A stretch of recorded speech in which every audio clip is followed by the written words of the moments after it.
This is the one with the Master Race, The Farewell Tour, The Palpatine Gauntlet, the Mos Eisley Cantina, a Millennium Falcon Shootout, Starbug, and the Doctor finally breaks the glass ceiling. It's called The End of Time, Part 2. Here we go! We're still on our endless void. All through time and all through space. With Sabine and Angels now. Dalek, Cybers, Uden, wow! Tennant, Smith and Eccleston. And Capaldi, he's the man. Doctor Who is cool again. That was Russell's master plan. Who back when? Reviewing all new Who there is. Who back when? Subscribe and rate on iTunes, please. Rose and Donna, Amy Pond, Rory, Martha and beyond. Join us on this odyssey. What other choice could there be but Who back when? Who back when? Ladies and gentlemen, welcome to another epochal episode of Who Back When, a Doctor Who podcast. Or Doc Past. And I'm not even going to call you on that because... This is it. Yeah, this is a celebration. This is a Jubilee Day, a festive moment. Every episode should be The End of Time, Part 2. Should it? Here with me to discuss that questionable suggestion opposite me is... Marie! And to her opposite, but not where I am, is... Hello, Podcast Land. I am Ponkin. And fudging this introduction is Drew Back When. Hey, Drew. Spatial Awareness 5.0. So we have arrived at the end of time. Yes. Yes, we have. With a 5-minute break in between. Actually, make that 10. This is our end of time evening. This is our end of time soiree. Yes. That sounds dark. Well, I mean, all of reality is probably going to be snuffed out during this episode, so... You never know. Yeah. Maybe the stars will go out for a good reason this time. As opposed to the last time Wilf was looking at the sky and you raised that brilliant objection. This should have happened thousands of years ago. Yeah, true. Shall we B-scout it right away? Let's do that.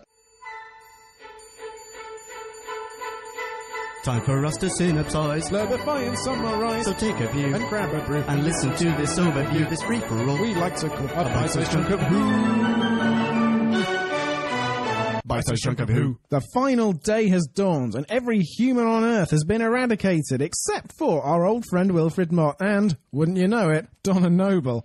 The Time Lords are on approach, and the Doctor must team up with a prickly pair of aliens to undo the Master Race of Part 1. The prophecies have told of the final confrontation between the surviving children of Gallifrey, and Lord President Rassilon is determined to have a hand in proceedings. B-scout over, you are welcome. You just...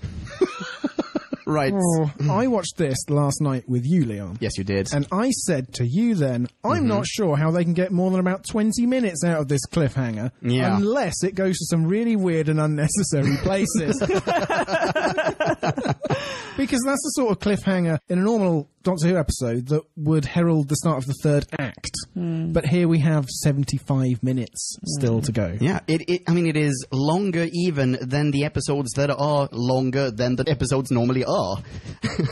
And why? There's zero justification for it. Can I start us off with a different question, though? At any point, is the actual end of time heralded? Like, is time actually going to end? So the Gallifreyans want to get rid of their bodies and ascend. Yeah, so far still time. They'll sort of like be above time. Now what will happen is Rassilon says, I don't know whether it's the untempered schism exactly, but the time vortex will be allowed to rip creation, the universe, all of reality apart. That's what he says. And at that point, that's when they do the ascending and the becoming beings of consciousness. In the void, all of time and space is in the void. When you look into the void, that's what sends the Doctor mad. The Master. The Master, sorry. Yeah. Still feels to me like there'll be nothing but time. It's not the end of time, it's the start of time. Like, of the best time of time's life, you know? Yeah. Well... No. No? Okay. No, that's quite the opposite conclusion. I have missed out on the core concept of their plan, clearly. Yeah, it is kept quite vague, but then how exactly would you specify the basically unimaginable? Because we are beings... within time. The Time Lords of any race in the universe have the best chance of saying this. They understand the words they're using. We lesser humans can't possibly be expected to comprehend. I think it's a kind of a bag of bullshit, because... You think Rick and Morty could have explained this perfectly in a few seconds? Yes, absolutely. Undoubtedly, indubitably. They are Time Lords. They're not going to give up on like half of their identity. What are they going to be now? Just bodiless intellects roaming the universe. But if the time vortex is going to destroy space, the universe, then there's nowhere for them to go. They're not going to rule over anyone. They're not going to see anything because there's nothing left. They're just going to be in the time vortex, and I'm sure they'll love it, and they'll have, each other's company. Well, do you know what? That's worth it, because the Daleks will be destroyed. I think there is a certain myopia that has crept into their thinking in the last days of the Time War. Oh, really? I think maybe. This is more about vengeance than they'd like to let on. That's a good theory. Okay, yeah, I'll buy that. Because that was why the Doctor was like, I had to stop it, because he could see that what they were aiming for was not good. No one was going to win. It was just about destroying their foe. Yeah, okay. Yeah, okay. All right. Convinced. Good. Thank you so much for listening, ladies and gentlemen of Podcast Land. Wait. We start on Gallifrey. We do, yes. And it's looking a bit shabbier than usual. Yeah, it is. We get to see some Dalek ships from the Time War, so I think it's pretty cool. Yep, we get to see the Time Lord Crone version of Dalek Khan, Dalek Crone. Yep. Which is definitely, as you said last episode, an archetype. Oh, yes. That RTD scrapes from the barrel often fondly. Revisits. Yeah. So that is, I'm picturing a massive jam jar. That's what I'm picturing. Anyway, yeah. Yes. And Timothy Dalton has progressed from the role of the narrator and the spittle flecker to a fully fledged, functioning character. And complete psychopath. Yeah. Just a massive, gauntlet-wielding madman. Oh, good. When he just destroys the woman who dares to disagree with him. And Yeah. Yeah. Over something that he then later takes to the larger council for a vote. Yeah. Yeah. Good point. How dare you raise that point? Oh, but it was quite a good one, actually. I'll take that. I mean, the Phantom Menace Senate that he then addresses shortly thereafter, they're very easily convinced, I felt. I mean, he just shows up with a stick and goes like, this will be great, No, because... Make Gallifrey great again. And everyone applauds. Well, yeah, he gives them the choice. What are you going to do? Vote for Hillary, i.e. Gallifrey loses, or vote for me, Gallifrey rises? You're going to be so tired of winning, Gallifrey. Yeah. Sorry, it's very topical. So he's a cross between Thanos and Trump, essentially. Yeah, he has the gauntlet and everything. Yeah, you're right. So there's a line on that scene. There are two people that vote against it. And doesn't he basically call them weeping angels? They have to stand either side of them with their head in their hands. I know, yeah, we addressed this as well last night when we were watching the episode. Yeah. For a second there, I almost thought, wait, hang on, are they going to be turned into them? Yeah, exactly. Yeah. But I'm not so sure. A bit of a throwaway. I think it's like, let's just ham-fist a reference to Blink. People liked Blink. No one's going to like this episode. Let's just refer to something. Let's just remind people that we can do good work. No, you got to think this is Moffat at this stage having some influence, being like, you should definitely put in a reference to that. Oh, yeah. Remind them of who's going to be the big dog in town. He's there just rattling a little jam jar. He's just like, oh, come on. You can do it. Yeah, that is a really weird line, actually, to pop in there. But the first time we see all the Gallifreyans, they're there. The women with the fingers over their eyes. Yeah. And then... Yeah, why are they part of the... There's the five of them that come, and the two betrayers they brought their two shitbags along with them. I don't know. Why doesn't he just gauntlet them? Yeah. Yeah. Nintendo Power Glove those two traitors. I don't get it. Is it to rub their faces in it? I mean, obviously they're not going to exactly witness it, but they're going to hear his democratic will being exercised. He's just being a dick, really. He is a little bit of a dick in this episode. Just a little bit. A little bit. Can I pick up, as my first note, Go for it. about how Donna is assuredly now a burnt-out husk on the ground? Oh, she's dead. Yeah, she's definitely is dead. told Smollot's dead. Except she's calling up Wilf on the phone. Oh yeah, that's because that didn't pan out at all. Because all that stuff that we were led to believe was an unquestionable truth for how many episodes? Maybe like around about a year, actually, right? Yeah. It was worth nothing. Absolutely nothing. You could have done something else with that. If she was going to explode, she could have remembered the Doctor, been on, like, basically now the fuse is lit, she's going to blow, and when she blows, she's going to take tons with her. And then she chooses to sacrifice herself, and she saves Wilf, and she saves her mum and the Earth. Yeah. And fulfills her destiny, but she dies as herself, / the Dr. Donna, with all of her memories intact.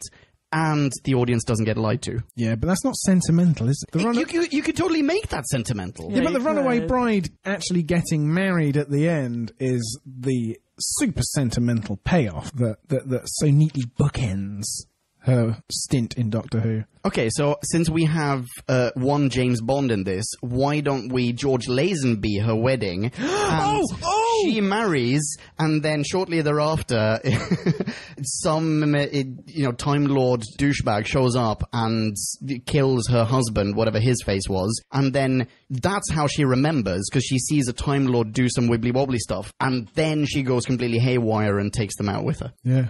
Boom. Yeah. You and me, we're going to have all the time in the world! Retro rewrites. Yeah, there you go. My biggest I made notes of two big problems with this. Okay.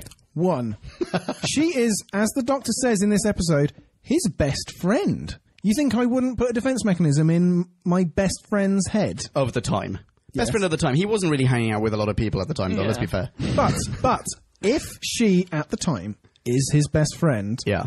why doesn't he find her when she's asleep, take out the defense mechanism, then rock up later at her wedding saying, "Hello, Donna, lovely to see you. Look, your best friend, is at this wedding, probably taking it over because of my massive ego. Here's a honeymoon ticket to the Singing Towers of Darillium. Enjoy a 24-year shagathon. See you when you're 60. That's what he'd do for a best friend. But he does none of that.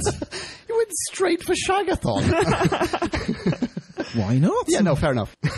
And then, if he doesn't, the next time Donna sees a headline or a TV segment on how everyone was the master for a day, her head's going to knock down everyone within 100 yards with a shockwave. Yeah. Is it that without that defense mechanism, she would actually explode and die? Yeah, that's what I took it to be. Like, it's not, he hasn't just weaponized her. That does mean that everyone still needs to keep everything a secret from her. But she can hear about the master and all the shenanigans because she just goes, "Oh, I'm done. I slept through everything. What an idiot." But isn't she gonna throw one of those shockwaves every single time, as you said? No. Why not? I reckon yes, because otherwise she is now cured of that. And if she is now cured, then she could be his companion again, or she and her husband could be, or at the very least, they could hang out every now and then. He could... I tell you what, screw Amy and Rory, Donna and Sean. Be Matt Smith's companions. No. How about that? No. That's a terrible rewrite idea. However, at the very least, he wouldn't have to hide at her wedding. Right? Hide in Yeah. huge quotation marks. Yeah, very poorly. I'm going to park my TARDIS right at the entrance. Just stand there looking at me You're with going to have Dumbo. to push it aside in order to drive off. Yeah. Okay, what are we focusing on in this one? There are several themes, all of which are dreadful. There's more pointless repetition. Ending. Earth. I mean, you could tell she was making like Tyres last episode. Earth. Come on, join in. Earth. No, you've got to provide the melody. Earth.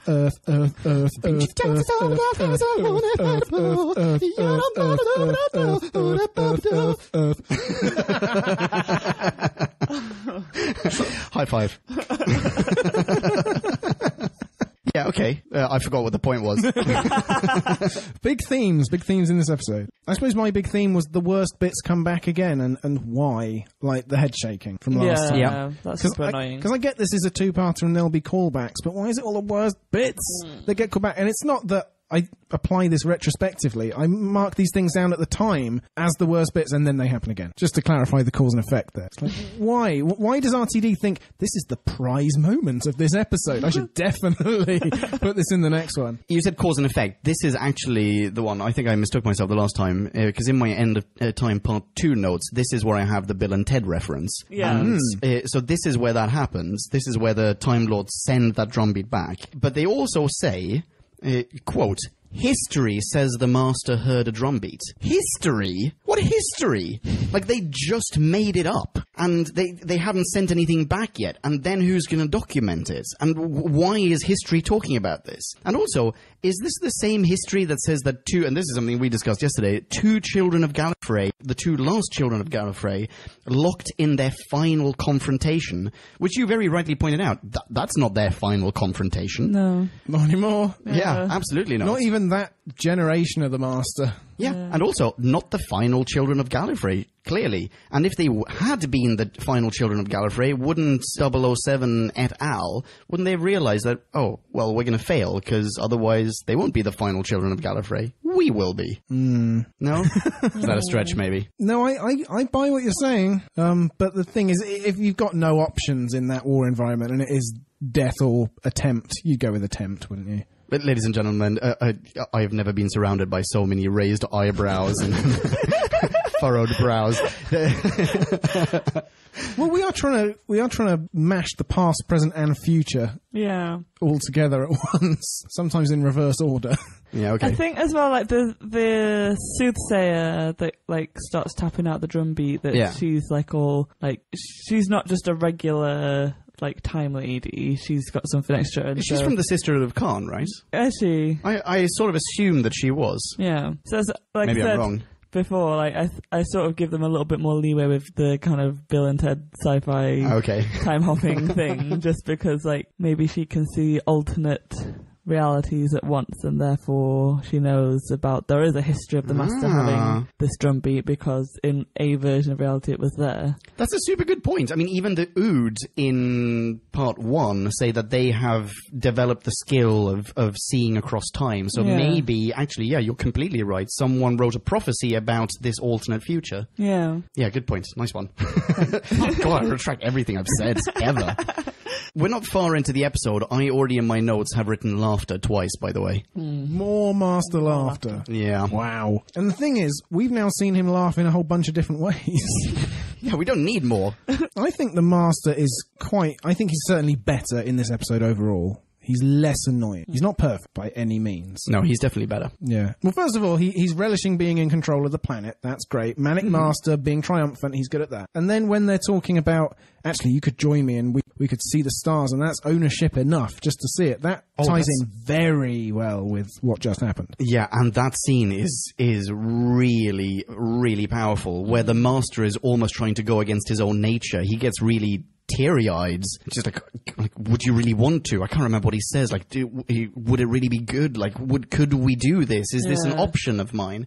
But then somehow the drum beat is too strong. It just overpowers him. Do you know what? Actually, now you said that makes me question the ending of The Doctor Falls, as in the Master's ending, because that is sort of set up metaphorically with Missy wrestling with her past self. Yeah. As in human form. In Gallifreyan form. Sure. Yes. Yeah. Right there in front of her, that Master. And he says, I will never join with the Doctor, and he kills her. Yeah. But in this episode, he was really considering that quite seriously for a lot of it. Yeah, he was, but also wasn't Missy. I mean, if we're drawing this parallel, isn't her intention really just to kill her past self and then maybe actually just go and rejoin the Doctor? Yes, it is. But it's his implacable opposition to it, the past self, that only works on a metaphorical level, because we are seeing in front of us this past self actually contemplating it. Yeah. Yeah. But he's only contemplating it because the Doctor's there in front of him, offering him something and holding his hand and saying, together we can do this. He's been on his own for a really long time, and he's like created this Cybermen race, and we're talking about a very different series right now. Yeah. Okay. That's true. But I mean, like he's got a vision of who he is as a person and what his place in history is, and the Doctor can make him like briefly kind of reconsider that, but it's not strong enough to pull him over onto his side. Yeah. And then, the point of Missy is that he's had, like, centuries to kind of build on that relationship, and she's at the point then of turning, but it took, like, a really, really long time to get to that point. Okay. I buy that. I take back fair. everything I ever said. You are really good at this. Sorry. Okay, spinning off from it took her a really long time to do that, and the Doctor obviously was alive for that entire time, guarding her. Yeah. In this one, he reveals his age. Yeah, you don't want to listen to an old man's tales, do you? I'm older than you. Get away. I'm 906. Well, really, though? Yeah.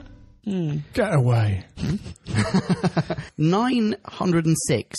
Have we not heard him say that he is at least 1,000? That he is maybe even thousands? Is that not later? Is that not the Matt Smith era? We even had, we reviewed, and I've referred back to this on a few occasions in this context. We reviewed an audiobook called Orbis, an 8th Doctor adventure, in which he spent 800 years on the planet Orbis. And even if that, like, I mean, I'm not assuming that Orbis years are the same duration, you know, as our years. Surely 800 years on a planet where we have plots and whatever that could take place on Earth but don't. Yeah.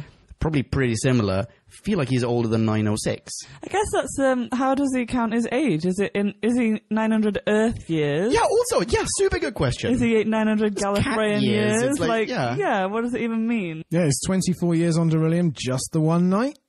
Yeah. Yes, exactly. Yeah, I don't know. Maybe he just makes it up. But then that is also a parallel here with him on a number of occasions saying that maybe Time Lords live a little bit too long. He's talking to someone else in that scene.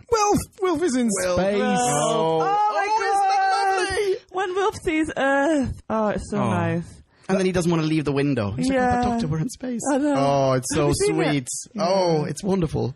The only thing more adorable would be Wilf in space, looking out of the door of the TARDIS, wearing antlers, doing a dance. Oh. But I really like the spaceship as well. It just, like, it's a really cool spaceship. It does look like the stuff. Very much. Like a much bigger version. But, like, it's, I don't know, just like... It's not green, It's at quite least. like, we get a proper sci-fi. We get, like, a space battle. Like, we don't really often get that in Doctor Who. It's that's true. always, like, on Earth. But it's such an incredible Millennium Falcon Yeah, oh my God, homage yeah, so / much. rip-off. Yeah. I mean, one of many, we brought this up in part 1 as well. I mean, one of many Star Wars references. Yeah. So many. Shall we list them? What do we got? Millennium Falcon, Phantom Menace Senate, Mos Eisley. Yeah. You mentioned that you even saw Princess Leia. Yeah, there's in a the woman stood right next to Jack with a white, like, robe on that it looks identical. Like, yeah, she was totally meant to be Leia, I think. You got the Palpatine hand bolts. Yeah. Bingo. Yeah. Yeah, probably maybe it. that's it. But enough. But That's a lot. But does that bother you? Because I remember another episode you were kind of going, they've ripped off Star Wars, this and this. No, it doesn't bother me. I feel like maybe there are a few too many. Yeah. It's just a little bit too blatant. Because I really liked it when Wilf was in the chair and they were like doing the laser thing, and it was so it came in the wrong order, but it made me think of Rey. Okay. When she gets in there and she doesn't know how it works, and she's all over the place for a bit, and then she kind of gets into the swing of things. Which mirrors... Which is what Wilf did. Yeah. You're saying Ray is just a wannabe Wilf. Basically, yeah. But I don't feel like this is Luke and Han. Don't get cocky, kids. You don't feel like that's... You went straight to Rey. Yeah, I did. Oh, wow. No, that's amazing. But that was a really sweet little odd. And then when they ended up in Mos Eisley, and I was like, oh, like they're going back here again? Okay, yeah, sure. And then I saw Leia, and I was like, oh, wow, okay, yeah, I don't know. Make it obvious. Maybe, Yeah. exactly. Like when it's one, like we said with the little TARDIS in the stained glass in the first episode. If it was more subtle, then the people who get it kind of, you pat yourself on the back and you're like, exactly. I spotted that. When they make it so Good obvious, nerds. then it's like, oh, great, okay, we're doing Star Wars. Yeah. Yeah. Like there's nothing clever about it anymore. It's a kid show. You should just be grateful that Wilf said, 5 seconds ago we were among the stars, and now it's like we're at war. Oh, I have trivia.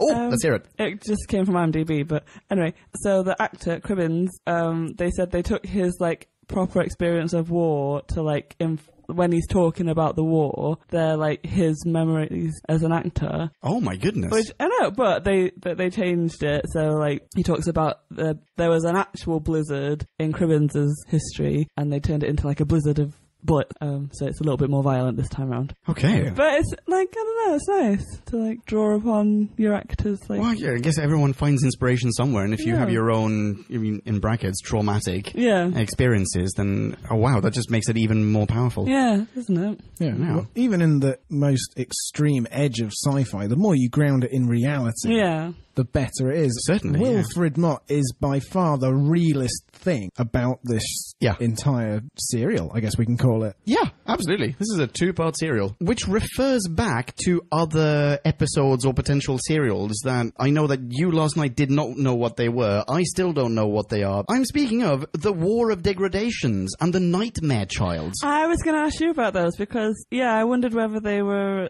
references to Classic Who or whether they just made up a lot of stuff that sounds really intriguing. They can't be Classic Who because they happened at in the last days of the Time War, I think. So they're just part of RTV's new mythology. Yeah. Yeah. I bet they're in the comics somewhere. Yeah. Found it. With Hurt, probably. Found it. The War of Degradations refers to the Skaro degradations. The War Doctor once thought... Oh, the War Doctor, you mean Hurt. Like I said. Yes, well done. Wait, hang on. I'm only doing this because 10 seconds ago you made me sound really stupid in front of podcast land. Oh, shit. I was watching this with Drew last night and he didn't have a fucking clue what was going on. Sorry. Didn't mean to do that, sorry. This happens in a novel called Engines of War and only appears on TV once, The End of Time. They are mutated Daleks. Yeah, there we go. That's it. That's the War of Degradations and... The Nightmare Child. Alright, looking it up. Reading this off TARDIS Wikia, the Nightmare Child was born during the last Great Time War. Davros's command ship flew into the jaws of this being during the first year of the war at the gates of Elysium.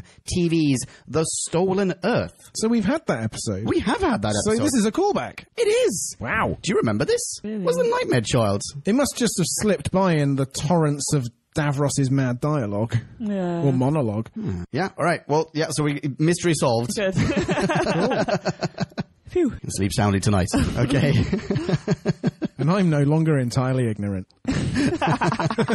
I reckon we have about 5 more minutes of material before we go into his farewell tour. Ugh. No, we got loads. All right. All right, go for We've it. got to talk about Timothy Dalton, James Bond, 007. 007. With his tiny little star, from the end of his staff, his little white point star. Which he just flicks off. It's like, why is he not lost into the hologram. that already? Yeah, exactly. He throws it into the hologram. Why isn't the Time Lord sitting on the other side of the hologram going, ow, my eye?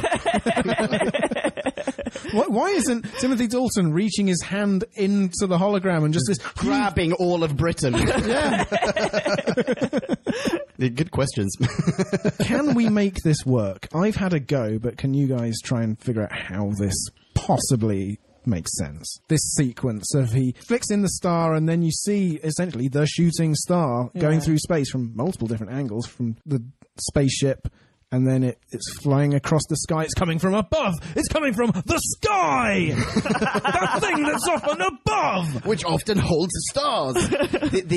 Okay, so above the table, right where just a theory, right where we get to see the Earth hologram, we also previously get to see the time vortex, the untempered schism. Or as Nick likes to call it, the existential void. Oh yes, of course, yeah.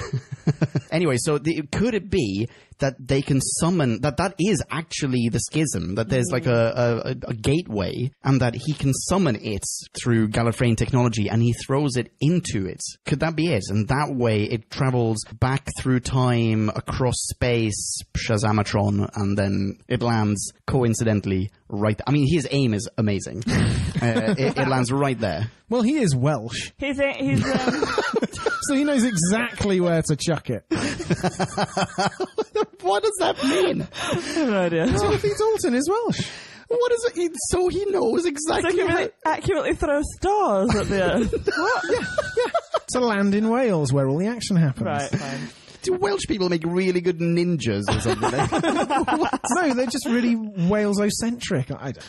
Maybe the rift in Cardiff via the schism and the resonance and the echoes and the wibbles and the wobbles, attracted the star to it. Very possible. Yeah, definitely. Probably. I don't know. Did I interrupt you before? I'm sorry. No, it's just because I was like, how does he... If he could throw something through the vortex, they're supposed to be in a bubble that's time-locked and nothing can get in or out, so how can they throw it? Yeah. Because it's already happened in history, because there's the pathway and the link, and he's inside and outside at the same time because of the drum beats. The drum beats somehow. He's throwing it through the drum beats, and then the star points back through the drum beats and they all walk in. I mean... Womp womp. Yeah. Nope. It's tricky. Did you fix it? Did you come up with a solution? Well, it wasn't a very good one. In fact, it was much worse than what you suggested. Essentially, I start off by saying, these are Time Lords, as if that justifies any crap that follows. And I've used it. I said what they have represented before them is simultaneously the real Earth in real time in a compressed version of real space. And then I sort of brought in how the TARDIS later with Big Bang 2 sets off like a whole second universe. So in a way, this is just a much simpler, smaller version of that. That makes perfect sense. That's so much better than throwing something into the schism and hoping that it lands. Or that it sticks. That's a really good idea. Why not? Yeah, okay. At a certain point, they transport all of Gallifrey, the planets, here. Yeah. So, space means nothing to them. This is the thing, we've only ever seen it through the Doctor, who is one man walking around with one TARDIS, trying not to interfere. I'm doing so very well. But, he's he is an egomaniac, but he also, he respects the planets that he's on. You haven't really seen the full power of Gallifrey, and then you have all of them. Maybe there's just more to Time Lords that we haven't really explored. I don't know. So at some point you have to accept they can bridge the gap between that representation and reality via the schism, via, I don't know, whatever. Somehow.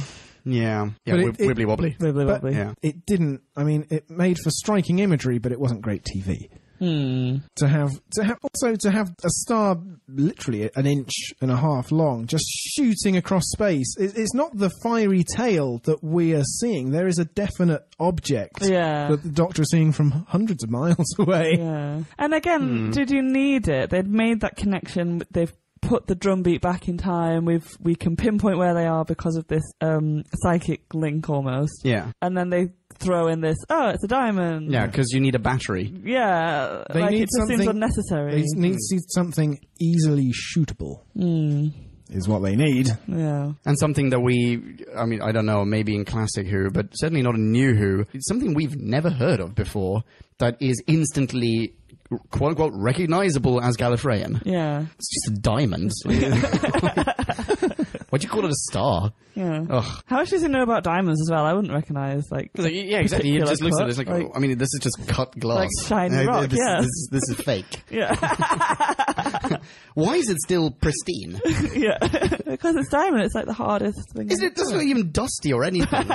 And then the Master spent the whole night sanctifying it, so... It just feels like, this probably could have been cut down a little bit again. There's a lot of cutting could have been done in this episode. I don't think as much as last time. I think more. I think less. I watched it again today because when we watched it last night, after all the trials and tribulations it took us to get to this second episode, and it was so long and I stopped making notes even, which is my raison d'etre, then I had to watch it again today, and actually I found I had a lot more time for it when I wasn't sitting next to you trying to out-mock it. Oh. Sorry. Oh dear. There was downtime in this episode, but it was really... I'm thinking of Cribbins, essentially. Again, it all comes back to Cribbins. When he starts reminiscing, like you said, about his old wartime experiences, and when he's thinking about his wife, and he might never get to visit her grave again, and he says, Doctor, as they turned her face, is she now got the Master's face in her grave, essentially, and he doesn't overplay she's a skeleton. And but it could be like the Master's horrible skeleton, which we've seen plenty of in this serial, but he doesn't overdo it. He in not taking it to the extreme himself, in acting it, not, but in being understated, he lets the emotional resonance fully, like, flower within you of, like, bloody hell, this is horrible. And you fully react to it without having to be told to react exactly that way. And there's a whole great scene after that as the doctor refuses the gun, and Cribbins is thinking of everything he can, and at that point he really is pouring his heart out to the doctor. Please don't die, sir. He's trying everything, and the doctor's like, nah. And then it's like, white pointed star, give me that gun. Yeah. It's good, right? Oh, which also precedes that terrible kamikaze scene. Oh, no, we have to talk about the kamikaze scene later on as well. Sorry, this is going to seem like a dreadful non sequitur, but this just dawned on me. Do it. So, all the people who were having sex when they were turned to the Master, what happened there? Well, first of all, their heads started shaking, so hopefully they didn't just nut each other to death. Like one, whoever's got the weaker neck, their head just goes flying off across the room. And then what happens? And then what happens? I mean, do they merge in some way? Or does one of them find himself inside the other's urethra? Like, what Because as we said last episode, there are no masters with vaginas, only cross-dressing ones. Holy shit! Exactly. We don't even have to take it in that direction. Like, what happens to... what happens to all the babies in prams? Are they just like prams exploding left and right because grown-ups are just popping out of them? Well, yes. Wearing diapers and shitting themselves. Yes, because they all have to be the same height. Yeah. Or that trick won't work. Exactly. Oh, dude, what a question. What about every master who is just at that point, or every person who's at that point crouching down under a bridge, and then they turn into the Master and they just, like, break? How many people do you think crouch under bridges? There are lots of people. Okay. Like, there's someone, I don't know, maybe not crouching under a bridge. You know, I don't know, every person who is just short enough to be able to stand perfectly underneath a beam, you know. What about the really tall trapeze artists who are in mid-air, and then suddenly their arms shorten by 3 inches, and they go plummeting to their deaths? Sorry. Yeah, I mean, there was space for comedy here. Yeah. Missed opportunity. Very dark comedy. Honestly, the clothes bill is going to be astronomical. Yeah. All those ripped Hulk effect trousers and jeans and shirts. Wow, goodness. Yeah. Sorry, non sequitur. It's a great non sequitur. All right, someone bring up a note. Chronologically, my next one is that hoodie must smell really bad. Why? Because he was in like a dump for days. He hasn't changed. But they all smell the same. Eating nothing but burgers and other Chicken. humans. Humans, yeah. All right. We've got to fight off the entire world, and it's 4 missiles. Why is the Master so stingy with his missiles? Like, I'll give him 4. And if that doesn't do the job, 4 more. Yeah. 16 and another 16. Oh, big spender. No, 60, wasn't it? 60. I think he's going up in multiples of 4. Just send every missile there is. Wow. Nuke him. Yeah. Just do that. Although that scene does look really good, where they're flying over the ocean at enormous speed. Yeah. Yeah, that is a nice one. I mean, I actually caught myself looking at that admiringly, thinking, the Doctor Who, this is pretty good. Yeah, I really love that. What about when he just carries on, though, and they're all like, is this a suicide mission? Am I going to die? And then he jumps out of the window and lands. Yeah, that's the kamikaze scene. I hate that. Yeah, me too. Oh, that's so bad. Yeah, with his gun in hand. What does he survive that fall? I know. Why does he jump out in the first place? Yeah. Oh, yeah, the prophecy talks of the Doctor dying. Why? Because he was a fucking idiot who threw himself out of a plane without a parachute. Oh. I'll tell you why. Because the Master has proven throughout this episode that you can jump miles into the air and then Time Lords always land sunny side up. I mean, the Doctor misjudged it slightly. Yeah, but the Master at least has the Iron Man flying capacity. Yeah, Doc has nothing. No. That was foolish. And then he's there just too weak to do anything with his gun in his hand, and everyone's just laughing at him. Because it's a metaphor for his penis. Yeah. Yeah, exactly. The legendary Gallifreyan poonhound, whom we have lauded for his poonhoundery for how long have we been reviewing Tenants? Now suddenly emasculated. Yeah, he can't hold it straight. He can't get it up. He can't get it to fire. Did you like that scene, by the way, where the Master all of a sudden takes his side? I think the Master's very clever in that he's trying to just play them off. He really is so self-interested in this scene. I think he does quite a good job of hopping between allies without... I mean, it is obvious when you think about it, but he just does it so quickly that it takes you a while to catch up and realise exactly what's going on. And yeah, I think it's good. I just didn't like the Doctor continually doing a 180 back and forth with that sound effect. Yes. Click, click, every single time. And that same face. I mean, he had that grim set face when he was flying in, and that was fine then, but it began to get wearisome. Yeah. Yep. The only good thing about the scene flying in was Cribbin's bravery. like before, when the Master says, "Who's Donna? Tell me who Donna is." It's like, "You do your worst," and then he's like, "I'm." And he's like, I'm ready to die, sir, if I have to. Yeah, I'll do it. Yeah, exactly. Sweet. He is the greatest. He is. When the Doctor's talking about the Gallifreyans and this is when he picks up the gun when he realises who it is. And Cribbins is like, but you always said, you always talk really fondly of them. And he turns out and just says, that's bullshit. I've, been feeding you false memories, or, I don't know. I don't really buy that. Oh, you don't get why the Doctor was so positive about them before. No, just there was no hint of he missed them and it was a tragedy and they were all locked in the Time War, and there was no hint that actually they'd turned bad and they were quite a scary. Yeah, you're right. Would there not have been some underlying? But the Doctor's actually quite secretive about his role in the Time War, isn't he? And he doesn't want to dwell on the enormity of what he's had to do against his better character, his easier nature. I don't know. Well, when we get to the 50th, the anniversary, when he/they, the Doctors, have the idea of, well, let's just do this, let's calculate it and let's pop them in this time bubble. It seems like they're doing that for completely different reasons. They're doing that to save everyone. Yeah. And either in that, I can't remember if it's in flashbacks in the 50th or if it's in flashbacks following the 50th, because now we've introduced this idea. There are so many times where he talks about the innocence of Gallifrey. He says there are so many just children that perished during the Time War, just completely innocent people. This one makes it seem like they're all exclusively monsters. Sorry, I'm just paraphrasing your idea there. It's a good point. Right. Because if all those innocents were coming in, then he would have the gun trained on Rassilon and be saying, Rassilon, let them go, and all that sort of thing. And yeah, exactly. Yeah. Yeah, you could have, Rassilon could come in there with a bunch of human shields, basically. And yeah, it's such a big step for the Doctor.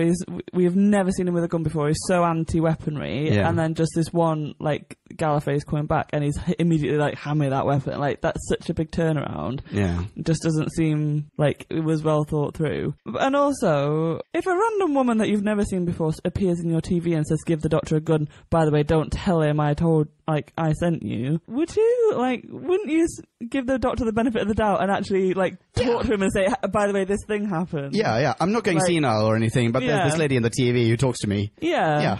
I think you would. I don't know. Yeah, I agree. He jumped ship quite quick. But she does say that if you tell the Doctor, then you'll fuck it up for him. But why do you trust? Doesn't she? Why do you trust her? The Doctor's got so many enemies. Why do you trust that she's got his best interest at heart? Yeah, I don't know, because Wilf's an excellent judge of character.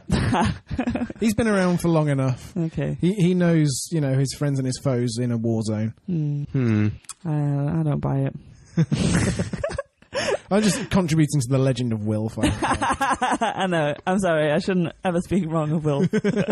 I know we talked about how Time Lord technology is far more than we've been exposed to, but how does Rassilon lifting his multi-glove just make everyone revert from being the Master? I can't remember what he does there. He just raises his glove, and everyone starts head shaking. The Master goes, no, no, no, no! And that's it. And then we have to endure it again, and they're all back to normal. And they can then complete to orgasm.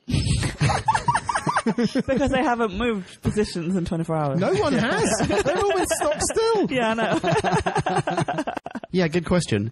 Also, did the Time Lords... I mean, they wanted to ascend or transcend their physical bodies. Did they also intend to do something with the humans? Did they intend to turn them into Gallifreyans, into Time No, Lords? just destroy them all. Destroy them all? Because we were ripping apart creation. So why restore them? Yeah, I don't know. So that he could say, "On your knees, humanity," Yeah, that was good.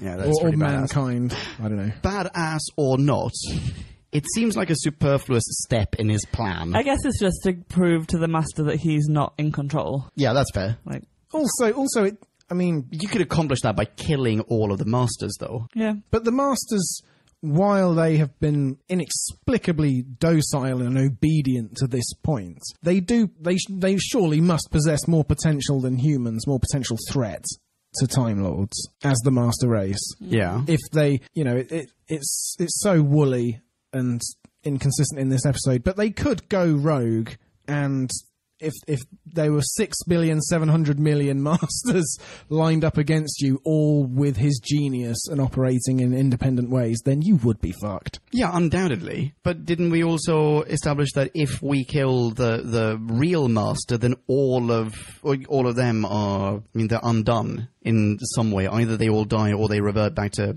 humanity.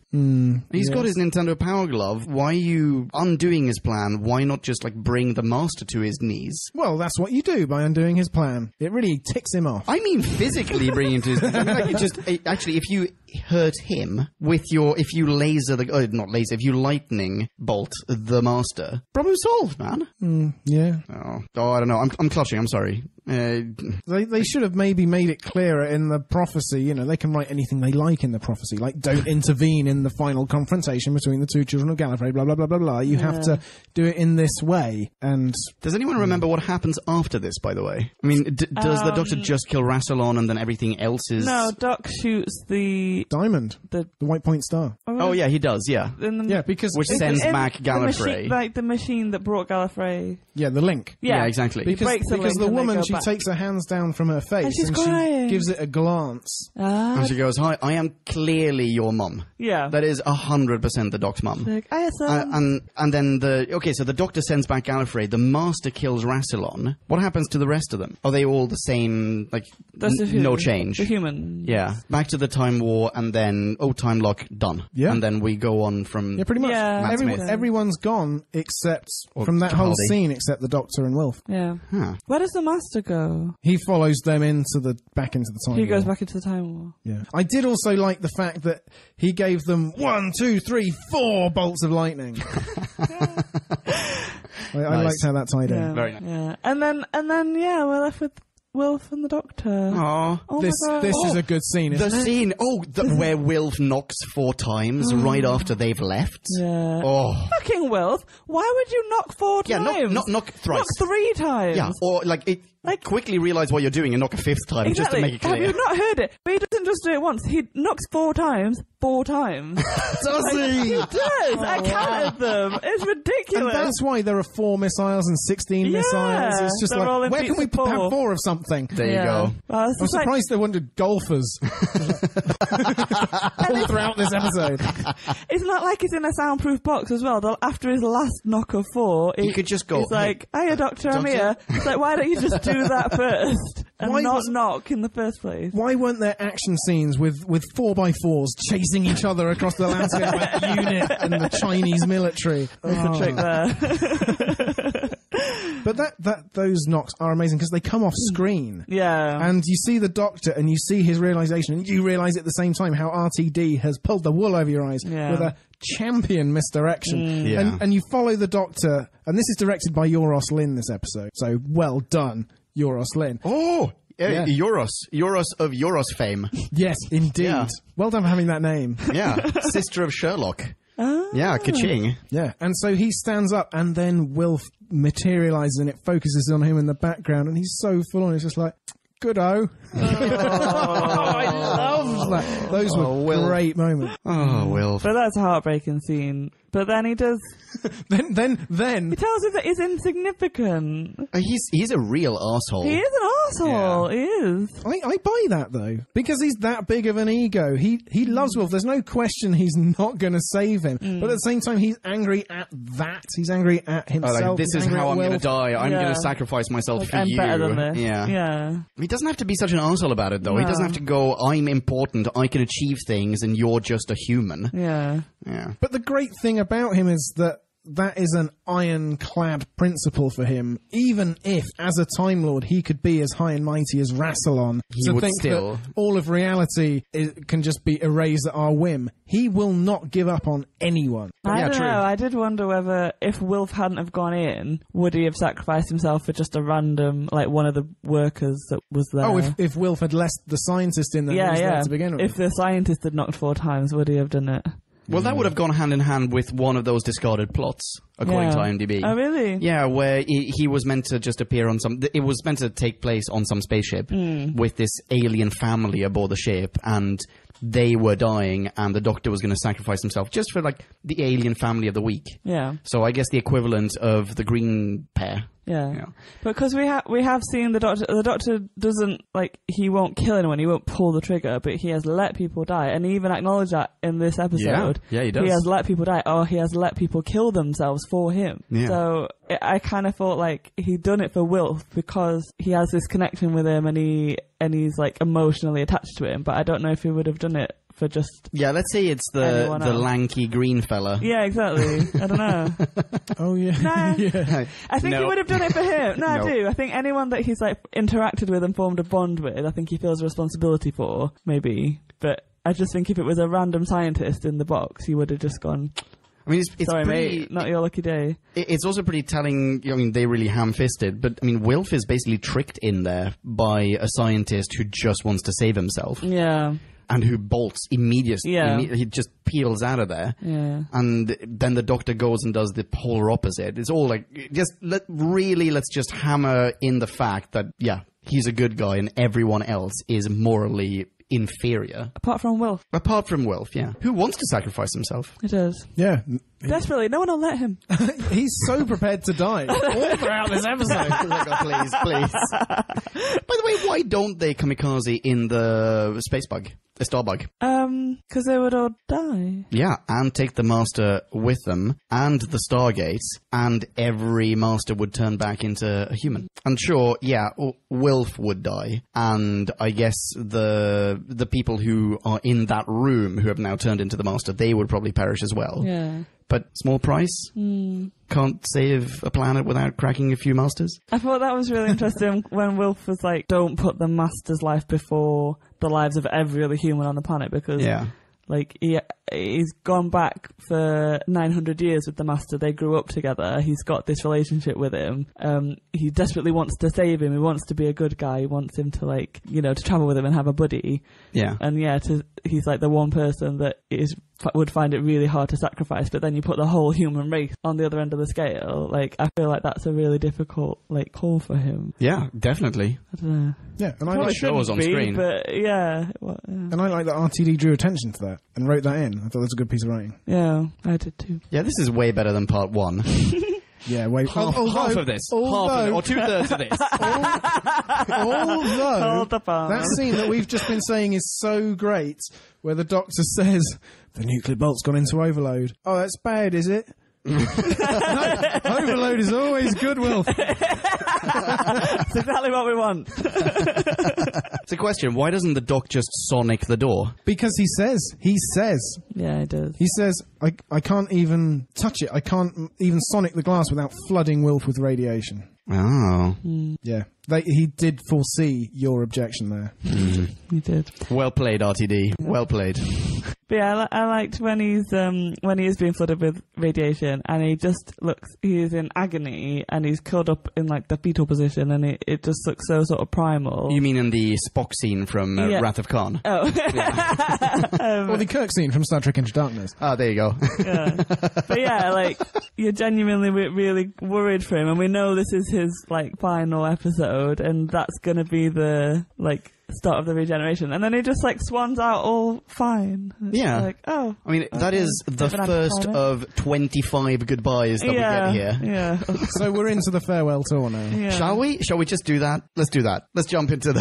How long was it? Oh, we timed We this did. last time. Do Yeah. you remember what it was? We were that anal. I think it was 15 full minutes. Oh my god. Of Seriously. just farewells. And not even good ones. No. Did you like any of them?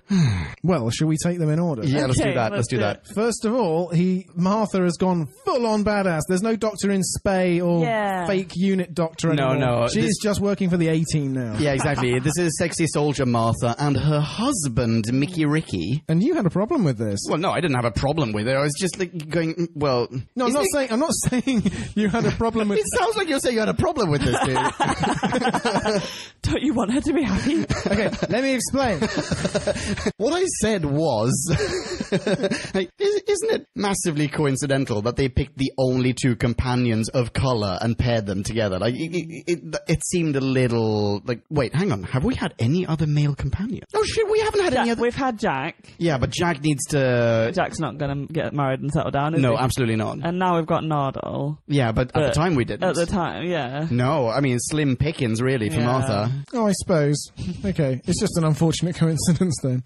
Yeah. But once you look into it, actually it makes sense. Yeah. Glad we could clear that up for you, Podcast Land, you racist. But okay, so in some way he helps everyone, right? So in their case, he's brought a mallet and and he arrives just in time to hit a Sontaran on the back of the head on that valve to knock him out, Yeah. and then just go. See you later. Except there's no there's just moody silence, and they're supposed to intuit from that everything. Yeah. No, that's dreadful. Yeah. What, no, this upsets me. Either have them see him, but without the whole mallet shenanigans, or do the mallet, don't let them know that he saved them, but it's his chance to just see them one last time. And yeah, he saved them in admittedly a slapsticky way, but that recognition is just like, oh, it's wonderful. He brought a mallet.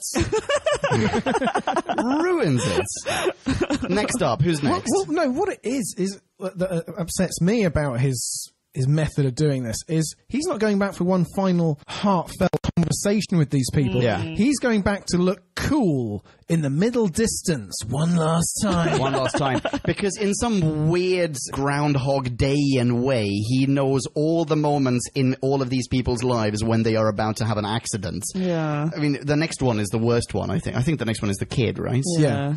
Luke. Sarah Jane's son, yeah. Yeah. Oh.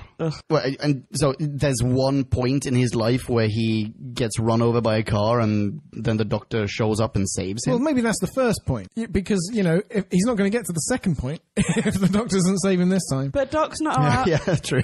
Doc's not allowed to interfere.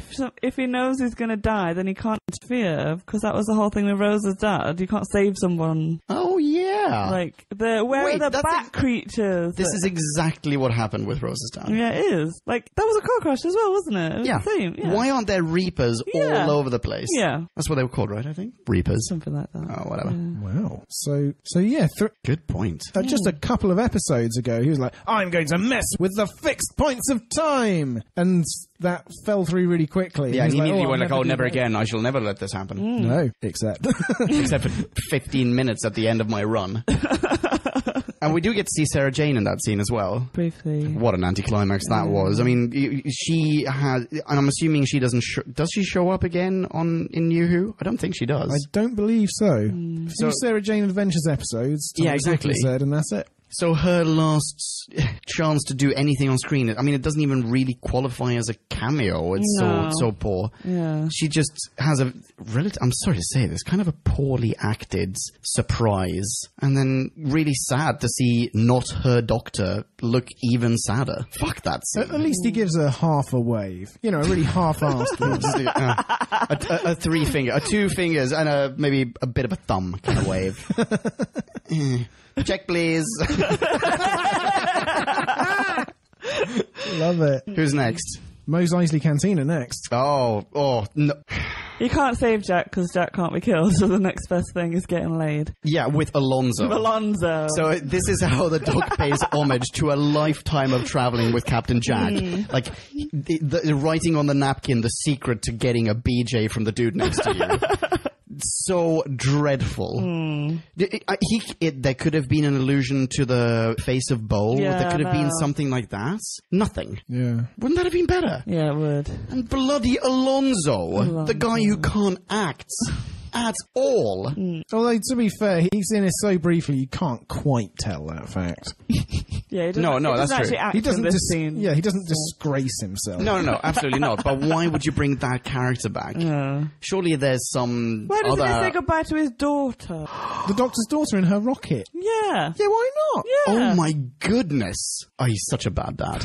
And she's probably on set by this time. I mean, if they're not married now, it's quite soon in real life. Yeah. Yeah, bring her back. Who's next? Is it the granddaughter of What's-Her-Face? Daisy from Space. Daisy from Space. I actually quite like this one. Yeah, I think this is my favourite too. Yeah, this is quite a sweet.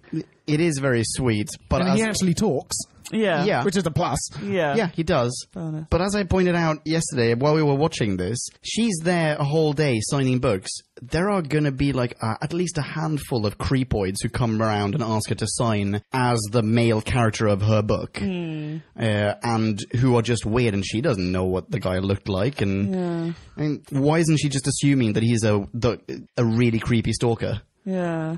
Also, Sorry, I'm just seeing the worst in people. Sorry. well, my thought was, he has a time machine. He can go in all of time and space. Why did he not visit her on her deathbed and say, "Did you have a good life?" rather than visit her granddaughter? Like, skip a generation. Don't visit the daughter. No, this is the Peter Pan thing. Like, yeah. This is the Peter Pan thing. Like, he can go to the deathbed, but then he Highlanders it and sees like this. What in his view is probably like, oh, it's like a manky old person. So instead, he goes to the granddaughter, who looks exactly like the grandmother, very Peter Pan, and probably in his mind goes, "Yep, I know exactly what you look like without your clothes."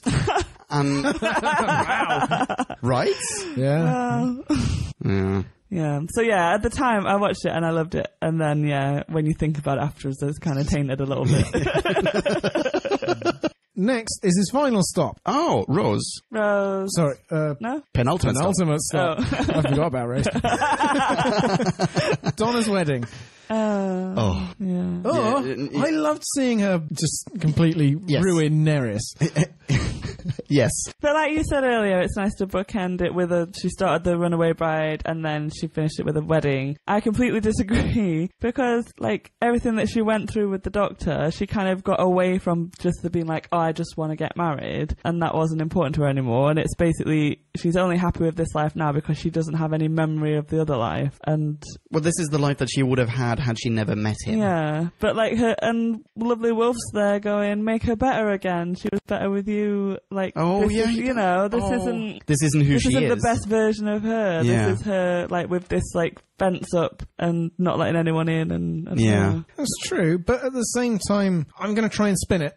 Because, because this wedding, she's being married for love. The first time around, she was being manipulated as part of a nefarious Well, she thought it was plan. love. Yeah, that's true. And this time, let's assume it is. Let's assume she's not been divorced twice by now. Yeah.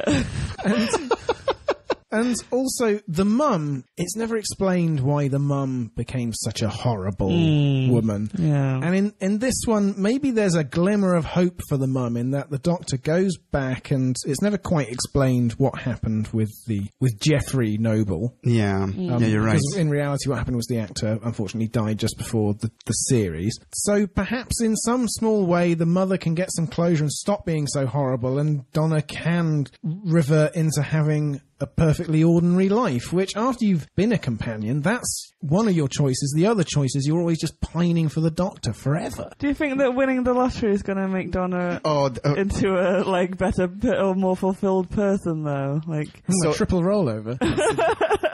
So in part one, when she is first introduced, Wilf says he's on minimum wage and she's not raking in the money, so they can Tommy only used to work on the docks. So they can only afford a small flat, but I guess they make do and they're happy in their own, in brackets, poor way. And then here it ends with, well, how do I grant you happiness in life? Oh, you're going to win the lottery. I.e., money matters. Money is what brings happiness. Yeah. And it's just it's a little tacky. Yeah. The only nice thing is that he bought the lottery ticket for £1, which he got from the dad, which means that the dad who was absent from her life, or, well, I don't know at what age, but he has, in some indirect way, he has contributed to that happiness. But the fact that the happiness is monetary in nature is kinda... Yeah. It's not great. It's not great. But we do get to see Tennant very symbolically, the other side of a graveyard, almost descending into the grave at one point in one shot. Oh, oh, okay, I see. Yeah. Because of the angle at which they shot it. So no subtlety there. but at the same time, it's a cool thing in a way. They set up a nice shot. Rose. Let's get on to Rose. Rose.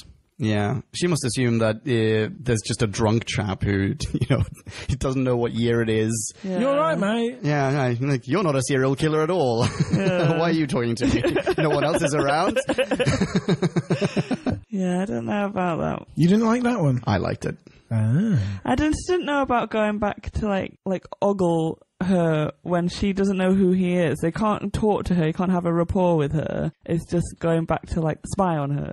I don't know. Before she's met him, that was the thing. That's a little creepy. If it had gone back, I guess after she's met him, it's then interfering with his timeline, so it becomes difficult. But I don't know. Yeah, that's true. I mean, that must be the only reason why. I didn't impute such a sinister motive as ogling to him. So is he materializing outside her window? Yeah. Staring through her curtains. But that's the thing. Because as we know, the TARDIS can hover. Oh.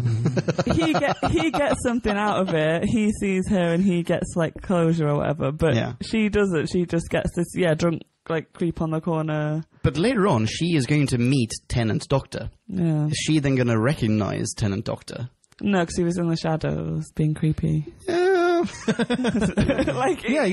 buy that. He doesn't come up to her and introduce himself. He's just half hidden, and although he doesn't try and disguise his voice at all. No, not at all. Yeah. He is wearing his signature outfit as well. Yeah. Yeah, he should have stumbled into frame in a old Father Christmas costume. Got no use for this. Yeah, exactly. He affected an accent. And then Yeah, put on a Scottish accent. Why not? Why not have him just be Scottish for those last few moments? That'd have been a nice touch, actually.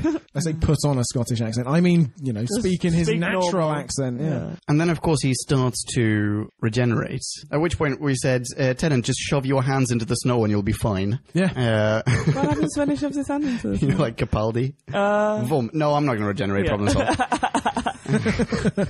Why is he so far away from his TARDIS? If you're on your last legs, you just park the TARDIS a bit closer. And because he can't risk Rose seeing it. Although they walk straight past it. Yeah, where is the TARDIS park? It is just in the middle of the wide pedestrian street. Yeah. Yeah. It's in a thoroughfare. Yeah. Oh, Ood Sigma, or Sigma Ood, whatever his name is. He shows up. And they sing to him. Yeah, I mean, does anyone... Nice. Yeah, it is nice, but does anyone really think that's a hit single? Is that how you want to go out? Yeah, I want to listen to the Ood song. Great. I tell you what, I really don't miss the endless choirs of RTD's era in general. So right. Yeah, you're right. Because I don't think we're going to get hardly any of this in Moffat, so I may be wrong. There may be some sort of gradation, some residual, but... Here's hoping not. Yeah. You're right. There's been an abundance of them. Okay, yada yada yada, Ood, regeneration. Oh, no, the Ood is there for the stupid 5-year-olds, if you remember. This song is ending, but the story goes on. Like the never-ending story. Yes. He don't worry, he won't actually die, children. But yes, regeneration. Finally. It could have been good, couldn't it? I mean, there's part of it that I kind of like. I mean, I feel it's very touching when he says, I don't want to go. I'm genuinely affected by that. That was okay, that bit's fine, and I get that, and he stands for RTD, and he stands for all his fans as well. We don't want him to go. But it's like it happens in slow motion. Is any other regeneration this drawn out? No. Yeah, and the whole TARDIS goes up in flames and things are crashing apart. He breaks why? it. Why? That's never happened before. I don't know. Maybe, I mean, does every Doctor sort of has his own TARDIS? I say sort of because everyone doesn't exactly, but more or less everyone has their own TARDIS interior. But I don't think you have to destroy it when you regenerate. But maybe this is like, it's RTD going, fuck you guys, this is mine, no one can have it. Exactly. You gotta build your own prop now, tearing this one apart. Yeah. One thing I said yesterday was, why does the Doctor not have a regeneration room? Yeah. Yeah. TARDIS, just off the bridge. Really good points. Or just like one of those cones of silence, so that when he feels a regeneration coming, just this like plexiglass cone comes down over him and just everything else is safe. Yeah. I remembered a very different regeneration. Oh, really? And I think I'm remembering the beginning of the next one. I remembered him hanging outside of the TARDIS, and whilst hanging onto it, regenerating. Yeah. I think that's the next one. Because then he like crash lands, doesn't he? And he's holding onto it above London or whatever, and then... or maybe probably not London, actually. But yeah. Are you talking about Capaldi? No, I'm thinking of Matt Smith. Oh, so the second half of this regeneration. Yeah, basically. Oh, okay, wow. Yeah. But I really liked, because when he's got his, everything's flaming and he's like crashed through a roof, and so all his suit is ripped, and all I kept thinking is, oh, Raggedy Man. Like, oh. Yeah, and I hadn't really put the two together before, but that's because that's how she first sees him, is he is like... Yeah, he's in... just in pieces. Yeah, exactly, his clothes. And so he is a Raggedy Man, yeah. I like that. Oh, well done. Yeah. How do you feel about seeing Matt Smith for the first time again? He's such a baby. He's so That's young. what you said. Yeah. So young, yeah. I think it's good. I liked it, and we get Geronimo straight out. Straight away. Right away. Yeah. No more Alonzi. Yeah. Let's just get that done. Let's clarify. I'm not going to miss Alonzi. All right. Yeah. Now he's in that... Oh, sorry, go for it. Well, no, so I went back and watched, because I had misremembered it also, and I sort of thought when he kind of does the Jesus pose and all the shooting light comes out of him, I thought that it like kind of cut and ended there, and then the next episode you get Matt Smith. Oh, I see. I'd forgotten that they give you a little sneak peek, and so I went back and watched Eccleston's regeneration as well, and it's almost identical. Like, oh, really? It's really, really similar. Like, the TARDIS doesn't go up in flames, but yeah, you get Tennant. The way that their faces morph into one is very, very similar, and then Tennant starts talking, and the first thing he does is like, new teeth, and that's weird, and it's exactly what Matt Smith does. It's like, oh, legs, oh, like, I've got hair. Like Capaldi does the same as well. It's very nicely done, I think, just to like the little callback. So far in Classic, we haven't really had that. I mean, we've only gone through 2 regenerations on Who Back When. Yeah, not really. I'm struggling to remember how he turns into Troughton actually at this point. Is that even on film? I thought that was famously lost. I don't really remember what his first reaction is. Pertwee certainly doesn't do it. Pertwee's when he turns into Pertwee, it's very much like the Christmas Invasion, whereby Pertwee goes straight to hospital, basically, and is unconscious for a bit, and then he turns into just himself. He's showering and singing in the shower and just stealing clothes and stuff. Yeah. But there's never a moment of, oh, fuck, new kidneys, cool. Yeah. Which is, I think, is that what Capaldi says? Maybe that's what he says, I can't remember. Yeah, anyway. I mean, it must be. He's the only one left. Yeah. For a brief moment, we are only one Doctor behind. Oh my god, it's really not that long. Well, okay, do you reckon we can get through all of Matt Smith by Christmas time? Yeah, maybe not. We can try. Were there any other similarities, by the way, between Eccleston and Smith? Well, Eccleston to Tennant and Tennant to Smith. I think just the whole scene, how it's shot, was very similar. Like they kind of shot from above, and the light that comes out is almost identical. Eccleston's looked a lot grainier because I think it was like pre-HD. Yeah, basically. But yeah, they were shot in a very similar way. The only difference, obviously, is Rose was there, like she witnessed it. Oh yeah. And so he's immediately talking to her rather than Matt Smith is talking to himself. The way that Smith goes Geronimo right away, does Tennant say something like Alonzi right away? No, he didn't actually. And that Tennant's scene was a lot shorter. So it was just like he's in his new body and then end, whereas Matt Smith got like a little bit of I don't know how long that was, but a good few minutes of just like wandering around the TARDIS and like, which I really liked actually, because he's just really distracted, and he's like, ooh, legs, ooh, arms, well, what else have I forgotten? And then it's like, oh shit, I'm crashing. And you have so good. You to dive straight into being the Doctor and to like, how do I make this work? And like, I don't know, you don't get any respite. It's quite nice. Do you know what? Maybe that's the last act of Tennant's gigantic lonely god ego, which is that they got the TARDIS standing safe and sound in the thoroughfay. I'm going to send it up into space, and if this new Doctor doesn't cut the mustard, I'll just fucking die right now. Yeah, I bet you're right. Yeah. Yeah, why do you start flying the TARDIS when you're mid-regeneration? Like, that's so ridiculous. Just stay put. Where is he going? I have no idea. Oh, there is one thing I want to pick up on, and I teased it last episode, which is about the woman, the Doctor's mum. Oh, right. Okay.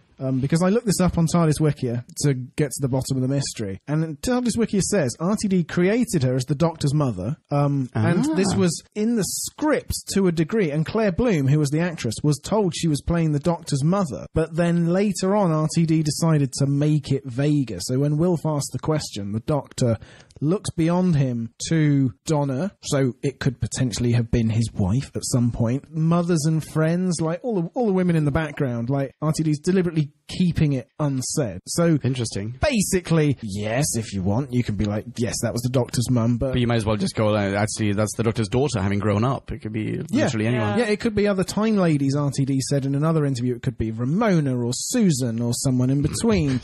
The time lady, Ramona. That's what RTD said.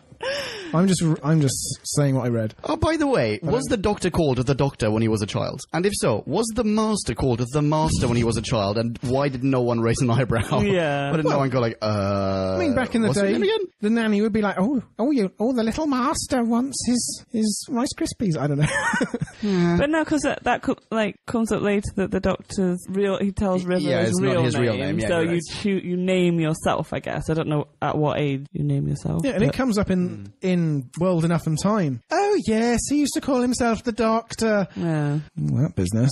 Mm-hmm. Could the lady have been Susan if he looks at Wilf and then looks at Donna? It could totes malotes be Susan. Ooh. Oh, wow. Oh, Marie. Oh, you beauty. Wow. I just felt a tingle. That was good. That's better. That's so much better. So who is Ramona? Who's Ramona? Ramona. Oh, there's a companion called... Oh, okay, but she's not a... Romana, not Ramona. Romana. Romana. There's Romana 1 and Romana 2. Right, gotcha. I don't know why. Is she a Time Lord? I don't know. I haven't got that far yet. If there are two of her, sounds likely. And now it is time to rate this. Did we love or hate this? Bing bong, hey, la la la la la. Ratings. Well, I guess I introduced, so I'll go first. I think maybe RTD should have chosen some restraint. Overall, been less sentimental. This is a mad two-part mess, but it is held together on the Atlas shoulders of one mighty actor. And it's not David Tennant, but Bernard freaking Cribbins. He would have made a fantastic regular companion. He's a great audience stand-in. He brings us up to speed as he figures things out aloud. His interactions with the Doctor are always genuine and never forced. And everyone and everything else in this episode feels so forced. Wilf is consistent throughout. He's never over-informed. You believe he's truly a part of this universe, while everyone else around him is quite obviously struggling to make a coherent TV show. That's what I think. Tennant listens to him. He's a wonderful conscience for the Doctor. The rest of this, the gun pointing, the time waiting, the greatest hits, it's all Sturm und Drang and Donder and Blitzen, and to very little good end. I'm sad to see Tennant go, but not sad enough to want all of that corny coda and choral cacophony. Donna should be dead. And I love Donna, but she should be dead. Some dialogue is great, some's disastrous, but there's much less master crap than last time. Dalton is everything you want in a mad Time Lord tyrant. 2.8. How do we follow that? No idea. Bravo, sir. Bravo. Yeah, well done. Thanks. This feels less unstructured it feels less hurried in terms of like the writing that went into it beforehand feels less hurried. Well, part 1 was just, oh, we have 2 ideas, let's stretch them out for an hour. Here they're really cramming so much into this. I'm almost happy with the episode, with the exception of the farewell tour, which is too long. He could have just seen Rose, maybe. Just have that. And that would have been fine. Ultimately, I'm really happy that he's gone. Really?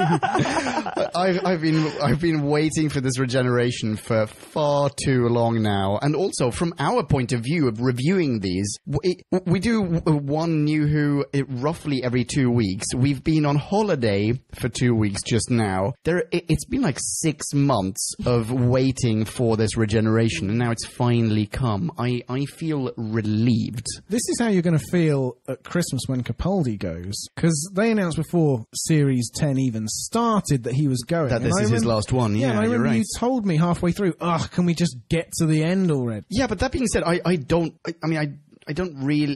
feel at this moment as ready for Capaldi to go as I have felt for the past 6 months, ready for Tennant to go. Oh, okay. But there are some incredibly tasteful scenes in this, and they are largely, I'm sorry, this is a really long mini, they are largely the Cribbins scenes. Cribbins in space, Cribbins in tears, Cribbins in a cafe with Tennant, that's part 1, but I don't care. Cribbins in general is wonderful, and Tennant shows a range of emotions and demonstrates his acting talent as well. Unfortunately, the writing is not there behind him to back him up. So I'm going higher than the 2.0 of part 1, but I'm going lower than your 2.8. I'm going to say no, screw it. I'm giving it a 2.8 as well. And 2.7 of those 2.8 are all Cribbins. Yes, good choice. Okay. I don't know where to start. I think... If there's any consolation, it took me half an hour to come up with 2.8. Yeah. Because I just kept bouncing all over the spectrum when I thought about the great and the just plain awful. Were you ever giving it 4.2? Maybe not that high. I think I went too high with my last episode's rating. But because I just finished it today and I was so buzzing and I was just like, it was such a big episode, and I know that we've said pulled it apart and said bad things about it, but as a viewer I just really enjoyed watching it, and that's what I wanted to get across, is just the joy of Doctor Who. That's completely fair and exactly how it should be. Yeah, but I think this one, as always with Doctor Who, they set up something and they don't know how to finish it, and they just throw in a load of bunch of wibbly wobbly timey wimey, and there were more things in this one that I felt were kind of hand waved, and the farewell tour I could have done completely without. I would have liked it to have seen his regeneration in the out of the radiation booth and that be the end. And have a farewell scene with Cribbins. Imagine a really heartfelt farewell scene with Cribbins, and that'd be the end. Oh, sounds amazing, doesn't it? And so for that end scene, that dragged it down so much. But then we get Matt Smith, and again, it's only a tiny scene, but that just little sparkle of hope, and I know what's to come, and I'm so excited. And I'm exactly the same as you. I was done with David Tennant. It took so long to get rid of him. It genuinely did. It genuinely did. And I loved him in the beginning, but it just felt like his time had come. So yeah, the little spark of Matt Smith at the end brings it back up again. So I'm going to settle somewhere around a 3.5, I think. Nice. Yeah. It's a pretty high set of scores. Yeah. Yeah. I'm not saying that in a bad way, because there's a lot of entertainment in the 2 episodes. Yeah, they're really fun to watch, I think. Bravo, RTD. Yeah. Okay, so the 2 reviews we received are both quite long. We're going to split them up in different ways. The first one is from Tracy from America. Okay, hello, Tracy. Hi, Tracy. Fancy meeting you here. What Tracy has done is she's given us essentially 500 words. We're going to read out the first half in this episode, and the second half, which is what she says is her rating in this episode, we're going to read out for the Tennant retrospective, because it deals with him and his exit much more broadly, and perhaps his whole tenure as the Doctor. Yeah, and if you can't hold on until then, feel free to go to whobackwhen.com and you can read this whole thing in its full splendor. Right. So, Tracy starts off. Wow, what an episode! I don't remember it being this good the first time. Perhaps it's a function of my increased knowledge of Doctor Who and further exposure to older and newer Time Lords. I don't think it's a stretch to say this episode showcases the Master and John Sim more than it does the Doctor and David Tennant. Tracy goes on, both are doing what they always do. The Master is trying to take over the world, and Doc is coming up with a last-ditch plan to save everyone. Each is in his element, but I must admit I'm much more mesmerized by the Master as he alternately celebrates, schemes, and agonizes. It is so interesting to see the interplay of pride, power, and passion in the Master, Rassilon, and the Doctor. The Master knows he's the smartest person in the world and solely responsible for his new success. It just eats him up when Rassilon shows power over him by reversing his Master race. And then Tracy goes on, and then there's the Doc, fighting with himself over whether to kill, and which person's death will save the rest of the world. The payoff sees the Master collaborating with the Doctor at last, which hasn't happened previously in New Who. The result is much more interesting for the Master, who is more of a wild card. The Doctor, we know, typically chooses a path involving less fighting and more cooperating. Massively good performances all round. Yes, and Tracy's rating will be in the next episode. Thank you so much for sending that in, Tracy. Hope you don't mind us splitting it up into 2 episodes. Ladies and gentlemen of Podcast Land who are not Tracy, you can high-five Tracy online. She is at You Got Enough. That's Fountain Tracy backwards. Thanks again, Tracy. You guys love doing that. We really do. My favourite moment of every show. Our next listener mini is a listener maxi, and it comes from Trenton Bless. Trenton from America. Awesome. And wholly unexpected. Trenton has, as just said, he sent in a maxi, and it is a maxi. So we are, as he himself has predicted, we are truncating, and we're only reading out part of it. We will say, though, it is 10 to 1 a.m. over here, and we all have work in the morning. So we've decided, going forwards, if you want us to read out your whole review, please send us 250 words, no more. Or as some of our fabulous listeners have done, send in both a maxi for the website and a mini for the podcast. Otherwise, if you're sending in something that is longer than 250 words, what we'll do is we will read out either your rating or the last paragraph of your mini. Yeah, because we need sleep. We really need sleep. Desperately. Well, that's a great way to introduce a mini. So, all right, here we go. Trenton says, the last 20 minutes, we just get an RTD era fan wank. That's exactly what it is. We visit companions and even the great-granddaughter of that one lady from Human Nature / the Family of Blood. I mean, my goodness, this went on for too long. Just get to the regeneration already. It's like the Web Planet. The episode goes on too long. Trenton goes on, the regeneration itself was over the top. I mean, why did they blow up the TARDIS? I may not be the biggest fan of the coral TARDIS, but seeing it on fire wasn't really needed. And seriously, I don't want to go. Is that the best you've got? The one thing I like about the regeneration is Matt Smith as the 11th Doctor. I mean, he's so different from his last incarnation in that he doesn't get all dramatic when he regenerates. Geronimo! He was calm. And he made his speech and went quickly before he could cry like Ten did. And Trenton goes on. So, what did I think of this 2-parter? I think this whole story was a part of a bigger plot to turn the Tennant fangirls onto the new Doctor and showrunner. It ended up happening on its own, but whatever. When comparing this to other regeneration stories, this one feels too long, even though there is a regeneration story that is almost 5 hours in length. So, I'm giving this one 1.6 out of 5. I don't disagree with that rating in a way. Yeah. We see where you're coming from, Trenton. Yeah. Definitely bring up some very good points. Yeah. Thank you very much for sending that in, Trenton. Ladies and gentlemen of Podcast Land, you can read Trenton's maxi review in its full splendor on whobackwhen.com. And in the meantime, if you want to high-five him online, you can. He is at Trenton Bless. That's Bless with 2 S's. Okie dokie. Right. We're done. This is it. Wow. The winds of change are blowing. I had a good time talking about this one. Yeah. We definitely did this the right way. Yeah, we did. Let's maybe never record 2 episodes back to back on a school night again. No, oh God, no. Can people follow you online and express their appreciation in digital form? Yes, they can, because I can never get too much love from podcast land. I can be found at DrewBagWen. Excellent branding. Marie, you're not on Twitter. No. But people can send in comments, questions, and general adoration to whobackwhen@gmail.com, and we'll pass it along. You can high-five me online as well. I will high-five you right back. I am at Ponken. You know how to spell that. Thank you so much for listening. Be rad and excellent to each other. Rock on. And ciao. I don't want to go.